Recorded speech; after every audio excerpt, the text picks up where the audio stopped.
Eu acho que está mais do que provado que eles podem jogar juntos. Tivemos 2 jogos altamente competitivos, quer do Fluminense, que era um adversário também difícil, porque pressiona bastante, tem boa atitude. O Cruzeiro também é uma equipa desse género, e eles mostraram competência.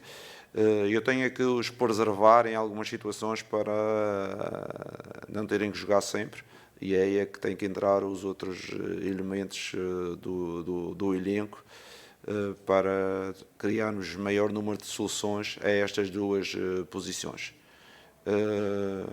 O Arrasca é um jogador que tem um talento enorme, tem um talento enorme, mas eu não posso também o massacrar, por isso vai haver alguns jogos que ele vai ter que entrar menos tempo, porque nós, Flamengo, necessitamos da qualidade dele como capitão e também como jogador.